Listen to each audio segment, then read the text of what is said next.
And we're back. It's time to spend a little bit of time with Drew Blazsik.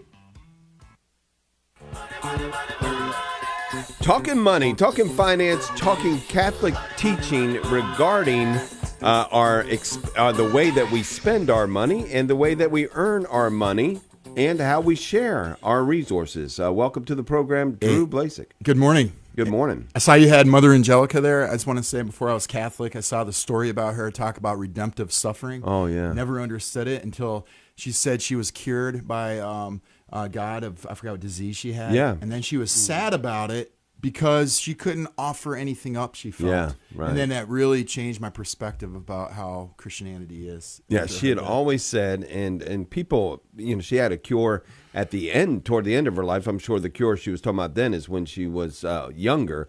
But the cure that came toward the end of her life, she had asked people not to pray for it because she believed that the work that she was doing needed that suffering to accompany it. So, yeah, That's I'm with you. It was amazing to watch someone who not only suffered willingly, but almost, just understood how much it was needed for her, but for all of us to benefit from her. Oh, yeah. So I'm thankful that she did. Personally, I don't suffer well at all. So, but I'm glad that others do. I'm a big baby when I suffer. I always give thanks for my suffering after it's done. After it's done. Yeah. I'm not very good at doing it while it's going on, but a little complaining. And they're like, oh, yeah, thank you for that. My suffering's done in the fall when the Browns play. Oh, there you go. Oh, yeah.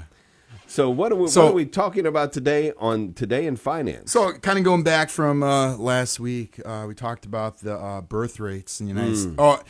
Really of all Europe. When you talk about Catholic Europe, if you go below the 2.1, you can't replenish your population, which is very dangerous. And most of the European world is at 1.5, 1.6, which is very dangerous. We talked about how that could cause economic stagflation, labor shortages, increased dependency ratios, pension, healthcare burdens, all that kind of stuff, let alone we don't have enough citizens for heaven, right? We're not creating enough people. So in the New York Times, they had in 2019, why are young adults not having fewer children? So here's the reasons they gave. And if I'm going to list some of those, and they're so connected to economics, which is kind of fascinating. Right. Number one reason is childcare is too expensive. That's 64% of the people. So I'm going to skip some of them, but here, another one, which is 49%, worried about the economy while we don't have kids. Right. Another one, can't afford more children. Another economic thing. Waited because of financial instability. Yeah. Another reason, struggle with work-life balance. So they put the work ahead of children. So that's one of the reasons not to have kids, I guess. Prioritize my education and career. Wow. So that looking at this data, why we're not having kids, I kind of thought about there's a poll, and I don't have that exact poll with me, that if you ask somebody today, what is the purpose of a job, they'll say it's fulfillment of their life. It's part of the exact language is like, that's how you find happiness, is through your career kind of thing. So if you're going to have a child and that child is going to interfere with your happiness, that's why you don't have a child, right? Yeah. So then if you go back to the 1950s and you ask, what is the purpose of a job to a father, what do they say? They say, well, it's my right and duty to take care of my family. Oh, right. It's a total flip of the mind how you think about what's the purpose of a job. And in today's world, it's that if it interferes with my job, I'm not going to have the children. And there's so much economic ramifications for that. So that kind of goes into, this is a fascinating poll that it was in an economic textbook. I remember reading this when I was at UT. And it said, what would you rather have? I want you to think to yourself, what would you rather have? Make more money today, better standard of living, better financial stability, but make less than your family and friends and everybody you know. So you're better off, but you're less than everybody else. Right.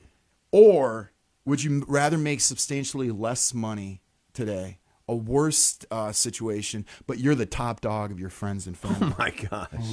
And guess what? The majority of the people would Pick rather have a worse life, but be the top dog in their family. So then it kind of made me think about, what's the problem is that we always covet other people's things. We always covet, and that's one of the 10 Commandments not to do. And I remember I was talking to a priest about that, and that's one of the commandments that never get brought in the confession. Yeah, He right. said that we're always going on LinkedIn and looking at, like, I'm happy today, and he's more successful than me, and now I cannot be happy. Yeah, that social media thing, a lot of envy comes from that. Well, and you have to say that Facebook and some of the others are really built on envy. We put up the very best of ourselves, and other people look at it and you think, oh, look at me, look at me. That doesn't tell the whole story, obviously. So it tells me people would rather live a couple thousand years ago if they're the top dog with a bigger hut. Right? Yeah, I mean, what's the scripture say? That blessed are the children of one's youth, and and the greatest thing is to have a quiver full of them. That's the greatest reward in life. As you said, our family, and yet our economic situation, particularly in the West and in the United States in particular, dictates a lot. Well, I think we need to go by the scriptures and say the Lord will provide. That's how they did it back then, and we're financially better off today. So why can't we do it today? Let's continue this conversation next week, Drew, because these are the facts. Now, what are the solutions? Sounds good. Amen. Thanks, Drew.